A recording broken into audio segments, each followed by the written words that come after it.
നമസ്കാരം, എൻ്റെ പേര് അഡ്വക്കേറ്റ് ആതിര കൃഷ്ണൻ. നിങ്ങൾ കേരള യൂണിവേഴ്സിറ്റിയിൽ 5th സെമസ്റ്റർ LLB പഠിക്കുന്ന കുട്ടികളാണെന്നുണ്ടെങ്കിൽ നിങ്ങൾക്ക് വേണ്ടിയിട്ടാണ് ഈ വീഡിയോ. ഇപ്പോൾ എക്സാം നടക്കുന്ന സമയമാണ്.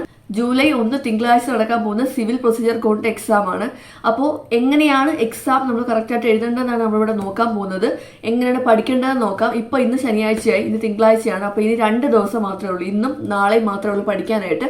അപ്പോൾ ഇങ്ങനെ ഈ 2 ദിവസങ്ങളിൽ നിങ്ങൾ പഠിക്കാതിരിക്കുന്നവരാണെന്നുണ്ടെങ്കിൽ, ഞാൻ പറയുന്ന സെമസ്റ്റർ ഫുള്ള് പഠിക്കാതിരുന്നിട്ട്, അതായത് നമ്മൾ ക്ലാസ് അറ്റൻഡ് ചെയ്യുന്നതല്ല, നമ്മൾ വീട്ടിൽ വന്ന് പഠിക്കുമല്ലോ, അങ്ങനെ പഠിക്കാതിരുന്നിട്ട് നിങ്ങളിപ്പോൾ എക്സാം എഴുതാൻ പോകുന്ന ആൾക്കാരാണെന്നുണ്ടെങ്കിൽ നിങ്ങൾക്ക് പാസ് ആവണമെന്നുണ്ടെങ്കിൽ നിങ്ങൾ കറക്റ്റായിട്ടുള്ള ലോ ടെക്സ്റ്റ് ഉണ്ടല്ലോ, അതായത് നമ്മുടെ CPC-യുടെ ലോ ടെക്സ്റ്റ് ബുക്ക് വെച്ച് തുറന്ന് നോക്കാൻ നിന്നാൽ നിങ്ങൾക്ക് ഫുള്ളൊരു പുകയായിരിക്കും. കാരണം ക്ലാസ്സിൽ കേട്ടിട്ടില്ല എന്നുണ്ടെങ്കിൽ, ക്ലാസ് നന്നായി പഠിച്ച് മനസ്സിലാക്കിയിട്ടുള്ളവരാണെങ്കിൽ നിങ്ങൾക്ക് ടെക്സ്റ്റ് നോക്കി എളുപ്പം പഠിക്കാൻ പറ്റും. പക്ഷേ തലേന്ന് വന്ന് ബുക്ക് തുറക്കുന്ന ആൾക്കാരാണെന്നുണ്ടെങ്കിൽ ബെറ്റർ നിങ്ങൾ ഏതെങ്കിലും ഗൈഡ് ഓപ്റ്റ് ചെയ്യുന്നതായിരിക്കും. കാരണം ഞാൻ ഒരിക്കലും നിങ്ങളെ ഗൈഡ് പഠിക്കാൻ പറയത്തില്ല. കാരണം എന്ന് പറഞ്ഞു കഴിഞ്ഞാൽ നിങ്ങളിപ്പം അൽക്കാനാരോ അങ്ങനത്തെ ഗൈഡോ ഒക്കെ പഠിക്കുകയാണെന്നുണ്ടെങ്കിൽ നമ്മൾ ലോ പഠിക്കുമ്പം, അതായത് നമ്മൾ പഠിച്ചു കഴിഞ്ഞിട്ട് നമ്മൾ പുറത്തേക്ക് വരുമല്ലോ, അതായത് കോടതിയിൽ പോകാനോ അല്ലെങ്കിൽ ആ ഒരു ലോയുടെ വിശദമായിട്ടുള്ള പ്രാക്ടിക്കൽ നോളജൊക്കെ വേണമെന്നുണ്ടെങ്കിൽ നമുക്ക് ഒരിക്കലും ആ ഗൈഡ് പഠിച്ചുകൊണ്ട് കാര്യമില്ല. പക്ഷേ നിങ്ങൾക്കിപ്പോൾ എക്സാമിന് പാസ്സാവണം, ഇന്നാണ് നിങ്ങൾ, അതായത് തിങ്കളാഴ്ചത്തെ എക്സാമിന് നിങ്ങൾ ഇന്നോ നാളെയോ ആണ് ബുക്ക് തുറക്കുന്നതെന്നുണ്ടെങ്കിൽ, എക്സാമിന് പാസ്സാവണമെന്നുണ്ടെങ്കിൽ നിങ്ങൾ അങ്ങനെ എന്തെങ്കിലും പാസ്സാവാൻ വേണ്ടി മാത്രം നിങ്ങൾ അത് ചെയ്യുന്നതായിരിക്കും നല്ലത്. പക്ഷേ ഒരിക്കലും ഞാനത് സപ്പോർട്ട് ചെയ്യത്തില്ല. പഠിക്കുന്നെങ്കിൽ നിങ്ങൾ ടെക്സ്റ്റ് ബുക്ക് വെച്ച് പഠിക്കാം. പക്ഷേ പാസ്സാവാൻ വേറെ മാർഗമില്ലെങ്കിൽ അങ്ങനെ എന്തെങ്കിലും ചെയ്യാനായിരിക്കും നല്ലത്. അപ്പോൾ ഒരു എക്സാം നമ്മൾ എങ്ങനെ എഴുതണം എന്ന് പറയുമ്പോഴത്തേക്കും, നമ്മൾ സിവിൽ പ്രൊസീജിയർ കോഡാണ് എക്സാം വരുന്നതെന്നുണ്ടെങ്കിൽ നമുക്ക് 2 മാർക്കിന്റെ ക്വസ്റ്റ്യനാണ് ചോദിക്കുന്നതെന്നുണ്ടെങ്കിൽ ഡയറക്റ്റ് ആയിട്ട് നമ്മൾ ഒരൊറ്റ വാക്ക്, അല്ലെങ്കിൽ ഇപ്പോൾ നമ്മൾ പണ്ട് സ്കൂളിൽ പഠിക്കുന്ന പോലെ അല്ലല്ലോ നമ്മൾ എക്സാം LLBക്ക് എഴുതുന്നത്. നിങ്ങൾക്ക് ഇപ്പം 5 സെമസ്റ്റർ ആയതുകൊണ്ട് തന്നെ മനസ്സിലായിട്ടുണ്ടായിരിക്കും എന്ന് ഞാൻ വിചാരിക്കുന്നു. ഇപ്പോൾ നമുക്ക് ഇതിനകത്ത് ഒരു ക്വസ്റ്റ്യൻ, കൗണ്ടർ ക്ലെയിം എന്നൊരു ക്വസ്റ്റ്യൻ ആണ് വരുന്നത് എന്ന് 2 മാർക്സിനാണ് വരുന്നത് വിചാരിച്ചു. അല്ലെങ്കിൽ എന്താണ് ഗാർണിഷി ഓർഡറൊക്കെ മിക്കവാറും ചോദിക്കാറുള്ളതാണ്. അപ്പോൾ ഗാർണിഷി ഓർഡർ ആണ് 2 മാർക്കിന് വരുന്നത് വെച്ചോ, 4 മാർക്കിന് ചോദിക്കാം. 2 മാർക്കിന് വരികയാണെന്നുണ്ടെങ്കിൽ നിങ്ങൾ അപ്പം തന്നെ ഗാർണിഷി ഓർഡർ എന്താണെന്ന് 2 വരിയിൽ എഴുതി വെച്ചിട്ട് ഒരു കാര്യമില്ല. നമ്മൾ ഫസ്റ്റ് സെം വന്നപ്പോൾ നമുക്ക് അങ്ങനെയാണ് വിചാരിച്ചത്, പക്ഷെ അങ്ങനെ അല്ല ചെയ്യേണ്ടത്. ഗാർണിഷി ഓർഡർ എന്ന് ചോദിക്കുമ്പം അതെന്താണെന്ന് മാത്രം എഴുതാതെ 2 മാർക്കിനാണെങ്കിൽ പോലും കുറച്ച് ഡിഫൈൻ ചെയ്ത് നിങ്ങൾ എഴുതണം. അങ്ങനെയാണെങ്കിൽ മാത്രമേ നിങ്ങൾക്ക് 2 മാർക്കിനകത്ത് 1 മാർക്കോ വളരെ ഹാഫ് മാർക്കോ കിട്ടത്തുള്ളൂ. നമ്മുടെ യൂണിവേഴ്സിറ്റി കേരള യൂണിവേഴ്സിറ്റിയാണ്, അപ്പോൾ അതുപോലെ ആയിരിക്കും നോക്കുന്നത്. അതുകൊണ്ട് ഉറപ്പായിട്ടും 2 മാർക്കിൻ്റെ ക്വസ്റ്റ്യൻ ആണെങ്കിൽ പോലും അത്രത്തോളം നിങ്ങൾ എഴുതണം. പിന്നെ എക്സാം എഴുതുന്ന രീതി, കൂടുതൽ മാർക്കിന്ന് എഴുതി തുടങ്ങുന്നവരുണ്ട്, കുറച്ച് മാർക്കിന്ന് എഴുതി തുടങ്ങുന്നവരുണ്ട്. ബെറ്റർ നിങ്ങൾ ടൈം മാനേജ്മെന്റ് ഇല്ലാത്ത ആൾക്കാരാണെന്നുണ്ടെങ്കിൽ ആദ്യം കൂടിയ മാർക്കിന്റെ ക്വസ്റ്റ്യൻസ് വേണം അറ്റൻഡ് ചെയ്യാനായിട്ട്.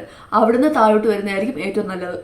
ഓക്കെ, അപ്പോൾ ഞാനിപ്പോൾ പറയുന്നത് പാസ് ആവുക എന്നുള്ള സെൻസിൽ മാത്രമാണ്. കാരണം തിങ്കളാഴ്ചയാണ് എക്സാം, ഇന്ന് ശനിയാഴ്ചയാണ്. ഇതിൻ്റെ ഇടയ്ക്ക് നമുക്ക് വലിയ കാര്യങ്ങളൊന്നും ചെയ്യാൻ പറ്റത്തില്ല. നന്നായി കുത്തി ഇരുന്ന് പഠിക്കുന്ന ആൾക്കാർക്കാണെങ്കിൽ ഓക്കെ. അപ്പോൾ ഞാൻ കുറച്ച് മുന്നേ പറഞ്ഞ പാസ്സാവുന്ന കാര്യമുണ്ടല്ലോ, അതായത് നിങ്ങൾക്ക് ഇന്ന് പഠിച്ചാലും തിങ്കളാഴ്ച എക്സാം പാസ്സാവണം എന്നുണ്ടെങ്കിൽ ഈ 2 ദിവസം, ഇന്നും നാളെയും കുത്തി ഇരുന്ന് പഠിച്ചേ വരത്തുള്ളൂ. രാവിലെ തൊട്ട് വൈകുന്നേരം വരെ ഫുൾ ടൈം പഠിത്തം മാത്രമാണെങ്കിൽ നിങ്ങൾക്ക് പാസ്സാവാൻ പറ്റത്തുള്ളൂ. അല്ലെങ്കിൽ നിങ്ങൾ മുന്നേ പഠിക്കുന്ന ആൾക്കാരായിരിക്കണം. ഓക്കെ, അപ്പോൾ തിങ്കളാഴ്ചത്തെ എക്സാം സിവിൽ പ്രൊസീജിയർ കോഡാണ്. നമ്മുടെ കോടതിയിൽ പ്രാക്ടിക്കൽ നോളജ് വരുമ്പോഴും ഏറ്റവും ഇമ്പോർട്ടൻ്റ് ആയിട്ടുള്ളൊരു വിഷയമാണ് CPC എന്ന് പറയുന്നത്. അപ്പോൾ CPC-യിൽ നമുക്ക് എക്സാമിന് ചോദിക്കാൻ ചാൻസ് ഉള്ള പാർട്ട് ഏതൊക്കെയാണെന്ന് നോക്കാം. അപ്പോൾ നിങ്ങൾക്ക് സിവിൽ പ്രൊസീജിയർ കോഡിന്റെ എക്സാമിന് വരാൻ ചാൻസ് ഉള്ള, നിങ്ങൾ ഇമ്പോർട്ടൻ്റ് ആയിട്ടും പഠിക്കേണ്ട കുറച്ച് കാര്യങ്ങൾ നമുക്ക് പറഞ്ഞു പോവാം. ഫസ്റ്റ് പ്രധാനമായിട്ട് പഠിക്കാനുള്ളത് റെസ്റ്റ്യൂഡിക്കേറ്റ് ആണ്. റെസ്റ്റ്യൂഡിക്കേറ്റ് എന്ന് പറഞ്ഞ ടേം എന്താണ്, അതിന്റെ ഉദ്ദേശം എന്താണെന്നൊക്കെ മസ്റ്റായിട്ട് പഠിച്ചോണം. കാരണം ചിലപ്പോൾ അത് 4 മാർക്കിനോ 2 മാർക്കിനോ ഒക്കെ ചോദിക്കാൻ ചാൻസ് ഉള്ളതാണ്. പണ്ടുകൂടെ ചോദിക്കുന്ന സാധനമാണ് റെസ്റ്റ്യൂഡിക്കേറ്റ്. റെസ്റ്റ്യൂഡിക്കേറ്റ് പഠിക്കുക. പ്ലേസ് ഓഫ് സ്യൂയിങ് പഠിക്കുക. സെക്ഷൻ 15 തൊട്ട് 20 വരെയാണെന്ന് തോന്നുന്നു. ആ ഒരു സംഭവം ഉണ്ടല്ലോ, അതായത് 15 തൊട്ട് 20 വരെയുള്ള അത്രയും സെക്ഷൻസ് ഇമ്പോർട്ടൻ്റ് ആയിട്ട് പഠിക്കാം. അത് നമുക്ക് പ്രോബ്ലത്തിനകത്ത് ചോദിക്കാൻ ചാൻസ് ഉള്ളതാണ്. അപ്പോൾ പ്ലേസ് ഓഫ് സ്യൂയിങ് ഇമ്പോർട്ടൻ്റ് ആണ്. അപ്പോൾ അത് നോക്കി വെച്ചേക്കാം. പിന്നെ വരുന്ന ഡിഫറെന്റ് സ്റ്റേജസ് ഓഫ് സ്യൂട്ട്. ഒരു സ്യൂട്ടിന്റെ ഡിഫറെന്റ് സ്റ്റേജ്, ഏതൊക്കെ സ്റ്റേജിലൂടെയാണ് ഒരു സ്യൂട്ട് കടന്നു പോകുന്നുള്ളതും പ്രധാനപ്പെട്ട കാര്യമാണ്. അതും നോക്കി വെച്ചേക്കണം. പിന്നെ parties to a suit, plaintiff, defendant, അതൊക്കെ ആരാന്നൊക്കെ അറിയാലോ, അതൊക്കെ നോക്കി വെച്ചേക്കാം. പിന്നെ വരുന്നത് റെപ്രസെന്റേറ്റീവ് സ്യൂട്ട്. എൻ്റെ എക്സാമിന് ചോദിച്ചിട്ടുള്ള ക്വസ്റ്റ്യൻ ആയിരുന്നത് റെപ്രസെന്റേറ്റീവ് സ്യൂട്ട് നോക്കി വെച്ചേക്കണം കേട്ടോ. പിന്നെ റിട്ടേൺ സ്റ്റേറ്റ്മെന്റ്, നമ്മുടെ സമൻസ്, അതൊക്കെ നോക്കി വെച്ചേക്കാം. പിന്നെ വരുന്നത് ജനറൽ റൂൾസ് ഓഫ് പ്ലീഡിങ്ങിന്റെ ജനറൽ റൂൾസ് ഒക്കെ പറയുന്നുണ്ടല്ലോ, അതൊക്കെ നോക്കി വെച്ചേക്കാം. പിന്നെ പ്രധാനപ്പെട്ട 3 ടേംസ് ആണ് ജഡ്ജ്മെന്റ്, ഡിഗ്രി, ഓർഡർ. ഇത് 3ഉം പഠിച്ചു വെച്ചേക്കാം. അത് എവിടെ ചോദിക്കുന്ന അറിയാൻ പറ്റില്ല, പക്ഷെ ഇമ്പോർട്ടന്റ് ആണ്. ജഡ്ജ്മെന്റ് ചോദിക്കാം, ഡിഗ്രി ചോദിക്കാം, ഓർഡർ ചോദിക്കാം. അത് 3ഉം എന്താണെന്നുള്ളത് മസ്റ്റ് ആയിട്ട് പഠിച്ചിട്ടേ പോകാവൂ. പിന്നെ ഈ cost, compensatory cost, cost for delay എന്നൊക്കെ പറഞ്ഞു വരുന്ന സാധനങ്ങൾ ഞങ്ങൾ പഠിച്ചപ്പോൾ എൻ്റെ എക്സാമിന് ചോദിച്ചിട്ടുണ്ടായിരുന്നു കേട്ടോ. 10 മാർക്കിനോ 4 മാർക്കിനോ ചോദിച്ചിട്ടുണ്ടായിരുന്നു. ഇമ്പോർട്ടന്റ് സാധനമായിരുന്നു. അപ്പൊ ഞാൻ പഠിച്ച കാര്യം പറയുമ്പോൾ ഞാൻ ഒരുപാട് പഴയതല്ല കേട്ടോ. ഞാൻ പഠിച്ചത് 2022 ഞാൻ പഠിച്ചിറങ്ങിയത്. അപ്പൊ നിങ്ങൾക്ക് ഞാൻ പണ്ട് പഠിച്ച ആളാന്നൊരു കൺഫ്യൂഷൻ തോന്നുന്നുണ്ട്. 2 വർഷം ആവുന്നേ ഉള്ളൂ. അപ്പം ഏകദേശം സെയിം ക്വസ്റ്റ്യൻ ഒക്കെ ആയിരിക്കും വരാൻ ചാൻസ് ഉള്ളത്.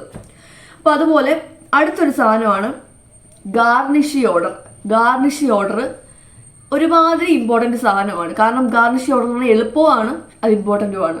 ഈ ഗാർണിഷിയുടെ തൊട്ട് മുന്നേ ഉണ്ടല്ലോ സെക്ഷൻ 46 പറയുന്ന പ്രിസെപ്റ്റ് ഉണ്ട്. പ്രിസെപ്റ്റും നോക്കി വെച്ചേക്കണം. പ്രിസെപ്റ്റ് ഒക്കെ ഇമ്പോർട്ടന്റ് സിമ്പിൾ സാധനങ്ങളാണ്, അത് മനസ്സിലാക്കി എളുപ്പമുള്ള സാധനങ്ങളാണ് പ്രിസെപ്റ്റ് ഒക്കെ.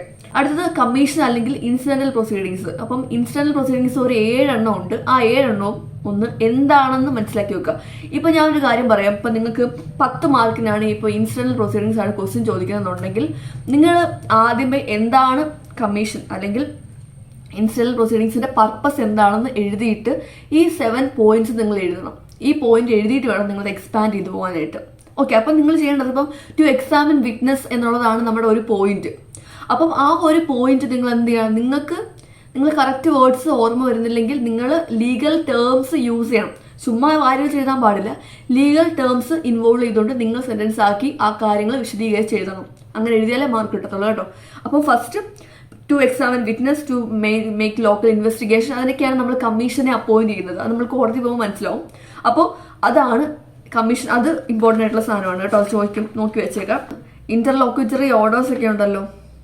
ഇന്റർലോക്യൂട്ടറി ഓർഡർ, കോംപ്രമൈസ് ഓഫ് സ്യൂട്ട്, ഇങ്ങനെ പറയുകയാണെന്നുണ്ടെങ്കിൽ എല്ലാം പഠിക്കേണ്ടി വരും കേട്ടോ.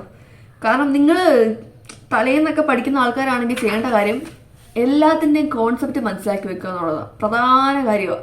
അതായത് നമ്മൾ എന്താണ് സാധനം അല്ലെങ്കിൽ എന്താണ് ആ ടോപ്പിക്. ഇപ്പോൾ ഡെത്ത് ഓഫ് പാർട്ടി അല്ലെങ്കിൽ അബറ്റ്മെന്റ് ഓഫ് സ്യൂട്ട്സ്, ഒരു സ്യൂട്ട് അബറ്റ് ആവുന്നതിനെ കുറിച്ചാണ് പറയുന്നത്. ആ അബറ്റ്മെന്റ് ഓഫ് സ്യൂട്ട്സിനെ കുറിച്ച് പറയുമ്പോഴത്തേക്കും എന്താണ് ആ കോൺസെപ്റ്റ് കൊണ്ട് ഉദ്ദേശിക്കുന്നത് എന്ന് നിങ്ങൾ മനസ്സിലാക്കി വെച്ചേക്കാം. അതായത് കംപ്ലീറ്റ് ആ സാധനം കാണാതെ പഠിക്കുന്നതിനെക്കാട്ടിലും എന്താണ് അബറ്റ്മെന്റ് ഓഫ് സ്യൂട്ടിൽ പറയുന്ന കോൺസെപ്റ്റ് അത് മനസ്സിലാക്കി വെച്ചേക്കുക. എന്നിട്ട് ആ ഒരു ഐഡിയ അങ്ങനെ എല്ലാ ടോപ്പിക്കിന്റെ പ്രധാനപ്പെട്ടത് ഓക്കെ പഠിക്കുക. അത് കഴിഞ്ഞുള്ള എല്ലാ ചെറിയ ചെറിയ ടോപ്പിക്സിന്റെയും കോൺസെപ്റ്റ് എന്താണെന്നുള്ളത് മസ്റ്റായിട്ട് മനസ്സിലാക്കി വെച്ചിട്ടേ പോകാവൂ. അങ്ങനെ പോയിട്ടേ പാസ്സാവാൻ പറ്റൂ. കാരണം എവിടുന്നാ ചോദിക്കുന്നത് നമുക്ക് പറയാൻ പറ്റത്തില്ല. അപ്പോൾ എല്ലാ ടോപ്പിക്കും നമുക്ക് അറിയാമെങ്കിൽ, അതായത് ഞാൻ പറയുന്നത് കാണാതെ പഠിച്ചല്ല, എന്താണെന്ന് അറിയെങ്കിൽ നമുക്ക് ഒരു കോൺഫിഡൻസ് കിട്ടും. ആ കോൺഫിഡൻസ് കൊണ്ട് നമുക്ക് എഴുതാൻ പറ്റും. മനസ്സിലായില്ലേ? അപ്പോൾ അതിന്റെ എല്ലാ കോൺസെപ്റ്റും എന്താണെന്ന് മനസ്സിലാക്കി വെച്ചിട്ട് എക്സാം എഴുതാൻ പോകും. അവിടെ എന്താ പറയുന്നത്, suit by or against government, അത് ഇമ്പോർട്ടന്റ് ആണ്. പിന്നെ ഇതിനകത്തൊക്കെ കേസ് ലോസ് ഉണ്ടെങ്കിൽ കേസ് ലോസ് നോക്കി വെച്ചേക്കുക. അതുകൂടെ പറഞ്ഞുതരാം. നമ്മളുടെ എക്സാമിന് നിങ്ങൾ ഒരു കാര്യം എഴുതുമ്പോഴത്തേക്കും, എക്സാമിന് നിങ്ങളൊരു ക്വസ്റ്റ്യൻ്റെ ആൻസർ എഴുതുമ്പോഴത്തേക്കും കേസ് ലോ സപ്പോർട്ട് ചെയ്യാനുണ്ടെങ്കിൽ അത് നിങ്ങൾക്ക് ബോണസ് ആയിരിക്കും. അതായത് നിങ്ങൾ എന്ത് എഴുതിയാലും, ഇപ്പോൾ 2 മാർക്കിന് എഴുതിയാലും നിങ്ങൾ കേസ് ലോ വെച്ച് എഴുതുകയാണെന്നുണ്ടെങ്കിൽ കൂടെ എഴുതുകയാണെന്നുണ്ടെങ്കിൽ അത് നിങ്ങൾക്ക് നല്ലൊരു ബോണസ് ആണ്. അപ്പോൾ അതുകൊണ്ട് കേസ് ലോ ഒരെണ്ണം പഠിച്ചു വെച്ചിട്ട് പോയി എഴുതേണ്ടതാണ്. പിന്നെ ഒരു കാര്യം, അറിയത്തില്ലെങ്കിൽ എഴുതാൻ നിൽക്കരുത്, തെറ്റിച്ചെഴുതരുത്. അറിയെങ്കിൽ മാത്രം എഴുതിയാൽ മതി. ഓക്കെ. ഈ suit by or against minor അല്ലെങ്കിൽ ലുണാറ്റിക്സ് ഒക്കെ ഉണ്ടല്ലോ, അതൊക്കെ നിങ്ങൾക്ക് പെട്ടെന്ന് മനസ്സിലാവും. 2 മാർക്കിനൊക്കെ ചോദിക്കുന്നതായിരിക്കും. പിന്നെ പേപ്പർ ആവുന്ന കാര്യം, അതായത് ഇൻഡിജന്റ് പേഴ്സൺസിന്റെ ഒക്കെ ഇമ്പോർട്ടന്റ് ആണ്. Summary suit, interpleader suit, ഈ 2 സാധനങ്ങളും ചോദിക്കാൻ ചാൻസ് ഉള്ളതാണ്. ഇതൊക്കെ ചെറിയ മാർക്കിനാണ് ചോദിക്കുന്നത്. പിന്നെ മെയിൻ ആയിട്ട് നിങ്ങൾക്ക് 10 മാർക്കിന് വരാൻ സാധ്യതയുള്ളൊരു ക്വസ്റ്റ്യൻ ഞാൻ പറഞ്ഞുതരാം. Appeal, review, reference, revision. പ്രധാനപ്പെട്ട സാധനമാണ്. നിങ്ങൾ എന്താണ് സാധനം എന്ന് മനസ്സിലാക്കിയിട്ട് പോക്കോ. കാരണം ഇത് നമ്മൾ ഈ ഒരു CPC-ക്കകത്ത് 10 മാർക്കിനകത്ത് വരാനുള്ള ഏരിയയിലുള്ള പ്രധാനപ്പെട്ട ഒരു ക്വസ്റ്റ്യൻ ആണ് ഈ അപ്പീൽ, റിവ്യൂ, റിവിഷൻ, റെഫറൻസ് എന്ന് പറയുന്നത്. അത് ഓരോന്നും എന്താണെന്ന് മനസ്സിലാക്കി വെച്ചിട്ട് പോവുക. സെക്ഷൻസ് പഠിച്ചു വെക്കുക. അപ്പോൾ സെക്ഷൻ പഠിക്കുമ്പം നിങ്ങളിപ്പോൾ ഒരു ടോപ്പിക്കിന്റെ അപ്പീലാണ് നിങ്ങൾക്ക് 10 മാർക്ക് വരുന്നെങ്കിൽ അപ്പീലിനെ കുറിച്ച് എന്താണെന്ന് എഴുതുമ്പോൾ അതിന്റെ section, this section defines appeal എന്ന് പറഞ്ഞ് നിങ്ങൾ എഴുതി തുടങ്ങണം. ഓക്കെ. അങ്ങനെ സെക്ഷൻ എഴുതി കഴിഞ്ഞാൽ നമ്മൾ നേരത്തെ കേസിലോ പറഞ്ഞ പോലെ തന്നെ ഇമ്പോർട്ടൻ്റ് ആയിട്ടുള്ളൊരു മാർക്ക് കിട്ടാൻ ചാൻസ് ഉള്ളതാണ് ഈ പറഞ്ഞ സെക്ഷൻസ്. തെറ്റിച്ച് എഴുതരുത്. അത് നിങ്ങൾ എപ്പോഴും ഓർത്തോളാം. അതുപോലെ IPC ഒക്കെ എഴുതുമ്പോഴത്തേക്കും നമ്മൾ സെക്ഷൻ തെറ്റിക്കരുത്, പണിഷ്മെന്റ് തെറ്റിക്കരുത്. തെറ്റിക്കാതെ എഴുതിയാൽ മതി, അറിയാമെങ്കിൽ എഴുതിയാൽ മതി എന്ന് ഞാൻ പറയുന്നത് തലേന്ന് പഠിക്കുന്നതുകൊണ്ടാണ് കേട്ടോ. എല്ലാം പഠിച്ച് വൃത്തിയായിട്ട് എഴുതിയാൽ നമുക്ക് പെർഫെക്റ്റ് ആയിട്ടുള്ള പേപ്പർ കിട്ടത്തുള്ളൂ. ഫോറിൻ ജഡ്ജ്മെന്റും മീൻ പ്രോഫിറ്റും അതുപോലെ തന്നെ നമ്മുടെ ലീഗൽ റെപ്രസെൻറ്റേറ്റീവ് ആരാണെന്നുള്ളതും കൂടെ പഠിച്ചു വെക്കാം.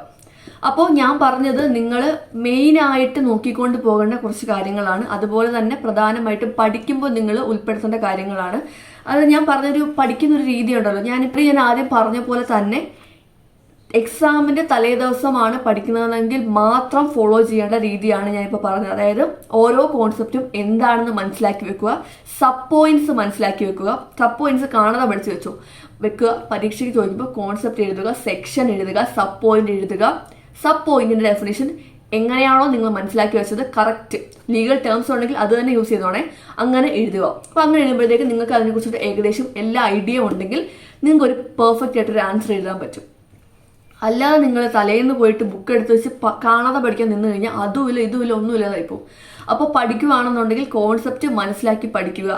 അപ്പോൾ ഇത്രയേ ഉള്ളൂ ഇന്നത്തെ വീഡിയോ. എങ്ങനെയാണ് ഒരു എക്സാം പ്രിപ്പയർ ചെയ്യേണ്ടതെന്നാണ് ഞാൻ പറഞ്ഞത്. പിന്നെ CPSCയുടെ കാര്യം കൂടാണ് പറഞ്ഞിരിക്കുന്നത്. ഇപ്പൊ ഞാൻ ഇന്ന് ഈ വീഡിയോ പോസ്റ്റ് ചെയ്യുമ്പോഴത്തേക്കും ആരെങ്കിലും ഒക്കെ കാണുവാണെന്നുണ്ടെങ്കിൽ, എക്സാമിനുള്ള കുട്ടികൾ കാണുവാണെന്നുണ്ടെങ്കിൽ, നിങ്ങൾക്ക് ഏതെങ്കിലും ടോപ്പിക്ക് വേണമെന്നുണ്ടെങ്കിൽ നിങ്ങൾ കമന്റ് ചെയ്താൽ ആ ടോപ്പിക്ക് ഞാൻ നാളെ വ്യത്യാസം കൂടെ ഉള്ളൂ, അല്ലെങ്കിൽ ഇന്നോ നാളെയോ ആയിട്ട് ഞാനത് ക്ലാസ് ഒന്ന് എന്തെങ്കിലും ടോപ്പിക് പെട്ടെന്ന് പറഞ്ഞുതരാം. ക്ലാസ് ആയിട്ട് നിങ്ങൾക്ക് ആ ടോപ്പിക്കിനെ കുറിച്ച് ഞാൻ ഡിഫൈൻ ചെയ്ത് തരാം. നിങ്ങൾക്ക് ആ ടോപ്പിക് എന്താണെന്ന് ഞാൻ പറഞ്ഞുതരാം. അപ്പോൾ കാണുവാണെന്നുണ്ടെങ്കിൽ നിങ്ങൾ കമന്റ് ചെയ്യുക, ഇഷ്ടപ്പെട്ട വീഡിയോ ലൈക്ക് ചെയ്യുക. ഇനി 2 എക്സാം കൂടെ വരുന്നുണ്ട്, അതിന്റെ ക്ലാസ് ഞാൻ എന്തായാലും വീഡിയോ ആയിട്ട് ഇടുന്നതായിരിക്കും. അപ്പോൾ അടുത്ത വീഡിയോ കാണുന്നവരെ ബൈ.